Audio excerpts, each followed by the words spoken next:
Now we're going to play a game. All of you guys get ready. Get in front of your keyboards because I'm going to want to make sure that you guys are all participating. I want to take a look at some commonly used and sometimes overused buzzwords that we come across, and they are weak and they are vague, but I see them in almost every resume that I review. And within we actually you are going to rewrite these. And I want you to consider your own resume as we're taking a look at them. Okay? So let's play. Hard worker.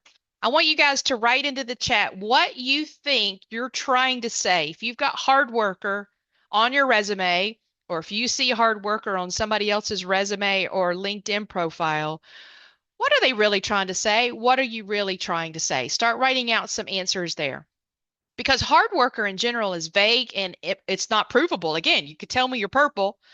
You can't prove to me that you are, and I can't prove to you that you're not. So, what hiring managers really want to see instead of hardworking is what? What are you trying to say? We've got a couple comments. Ramla says dedicated. Maybe. Yep. Mary says someone who takes the extra time to complete a task. Mm-hmm.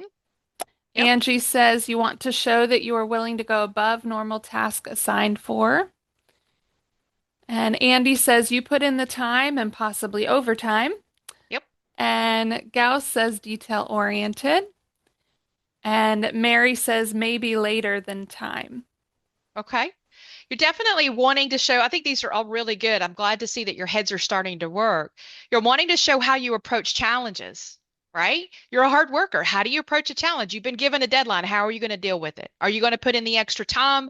Are you going to delegate? What are you going to do? Right.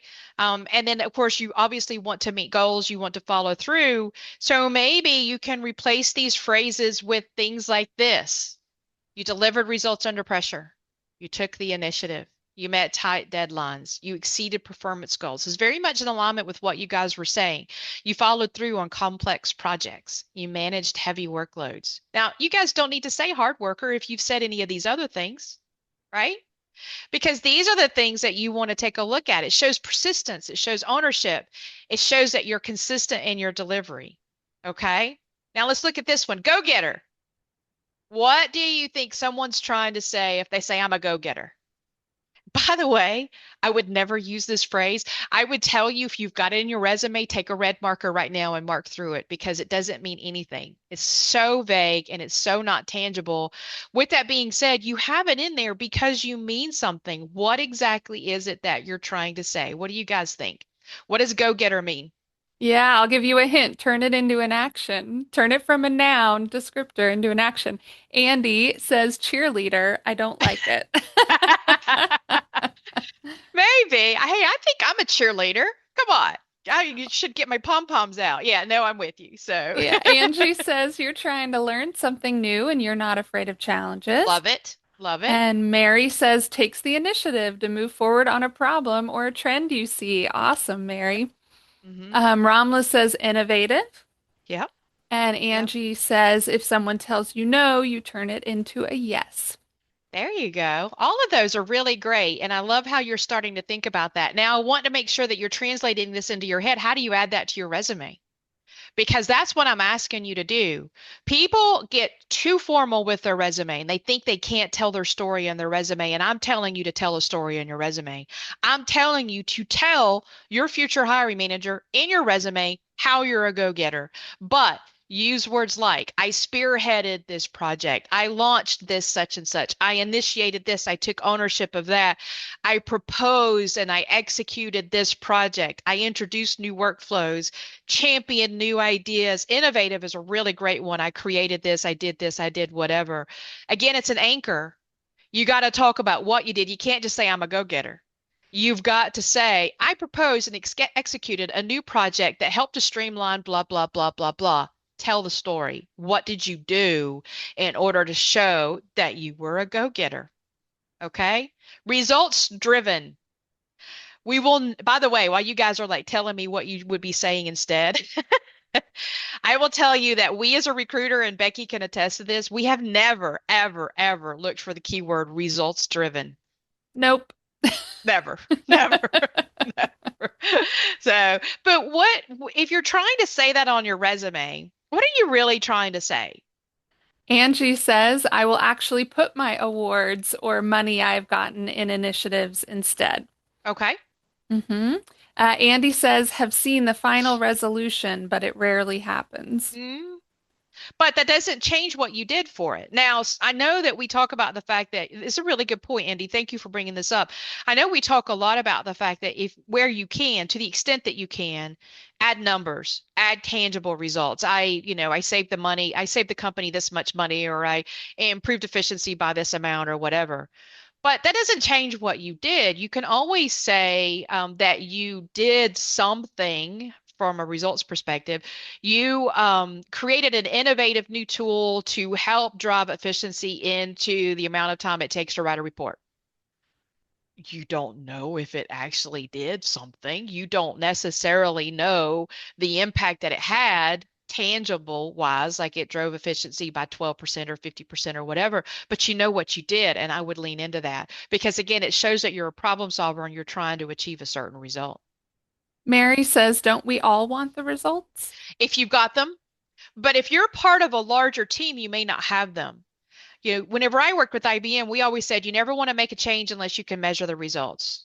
And there's a part of me that agrees with that, but there are just some soft results that you're not ever going to measure. I mean, for example, let's say that you improve a tool that allows the CRAs to write the reports faster. Well, the only way that you might be able to show that result is actually survey the CRAs and say, do you think it's made it faster? Well, you're not going to be able to say 10%, 20%, 50%. You're just going to know that the CRAs have said, yes, it's faster. So you have to go with what you have in terms of the results are concerned.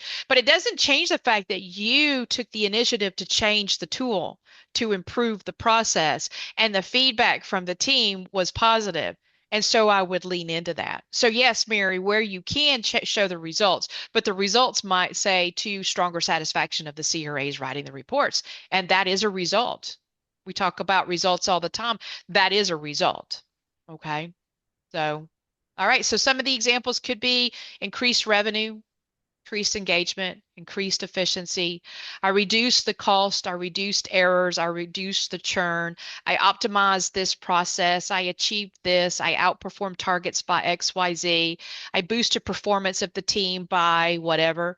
So this is what you're really looking. So instead of saying results driven, say these things and then follow it with the example. And these are, of course, just example. There are others. Okay. Strategic thinker. This is such a cliche word, you guys.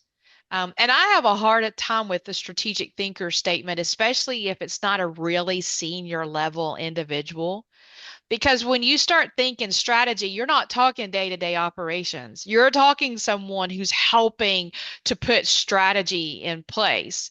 Now, that doesn't mean that you haven't done it, especially, I mean, you could be doing it at the site level as a senior level coordinator or director at the site or whatever. You're trying to establish what type of projects you guys want to be known for, that type of thing. That's all strategy.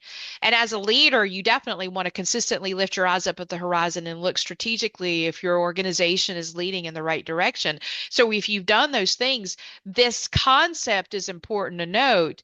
But instead of saying strategic thinker, what should you say instead? Anybody have any thoughts there? Angie has a question. Okay. She asks, is it okay to put keywords or buzzwords like this in your summary of the resume or about section of LinkedIn? It is if you use it as an anchor, because I will see where they'll just list a bunch of keywords and then they don't list proof. I would list the keyword that you think but only that people are looking for. No one's going to look for results driven. No one's going to look for strategic thinker. No one's going to look for go-getter. So you got to think about what they're looking for, because from an optimization standpoint, no one's going to be looking for some of these keywords, but they do want to see your results. They do want to see that you are a go-getter in the context that you actually tackle projects and you go do whatever it takes to make it happen. So there might be some buzzwords that you definitely want to add to your resume if you do that, do a colon and then describe how you accomplished that buzzwords. Use it as an anchor, but then follow through. But it's better, like even with the strategic thinker part, Andy's got strategic thinker versus critical thinker. Are they the same, different? I would say they're different. Problem solving and critical thinking, I think, are more in alignment. Strategy would be more of how do I want my business model to maybe mature or evolve? You're looking at how I want this team to evolve. So, for example, if you are the leader at a phase one facility, okay, strategically, you might decide that you only want to focus on certain therapeutics. Or maybe you've got customers that are saying, wow, you guys do such great delivery. Can you do phase two also? So strategically, you're going to look at whether or not that business model adjusts. Now, it can be on a smaller scale than that, but that's what a strategic thinker would do. We're looking more at things like I developed long-term plans. I built a roadmap to do something. I designed scalable processes, like for example, like in our organization. So I always tell the team, so let's say that I've got 10 times the amount of jobs for you to work. Is what you're proposing to do scalable? Or if we've got 3 times as many contractors that are on board, is the invoicing process going to hold up? Or is that scalable? Or do we need to add another person, et cetera? Now I'm looking at strategy. How do we move forward with the organization? It's a little bit different than your day-to-day operations. Did you evaluate the risks? Did you put mitigation plans in place? Those types of things. And by the way, if you've done a lot of risk management, then you've done strategic thinking on the project level because you've tried to start looking at what would it look like if this risk happened? How do I put something into place to mitigate it if it does? Those types of things as well. Angie has a question as well. Is setting up a pathway for success or changing a certain policy or SOP, is that similar to strategic thinking? I would say yes, built a Hmm. roadmap very similar to setting up Yep, a pathway. And absolutely. Hmm. So do you guys see the game that we just played? And do you see how this relates to your resume now? I'm hoping that you've got some light bulbs popping off because I think that this is really important is to take some of these keywords that you've been told and these articles will tell you to use, but put them into context now as to how it tells somebody about you and what you accomplished. But instead of saying I'm a strategic thinker, you actually say, I developed a long-term plan for our phase one facility, da da da da da da da da. And you show you're a strategic thinker by actually giving the example.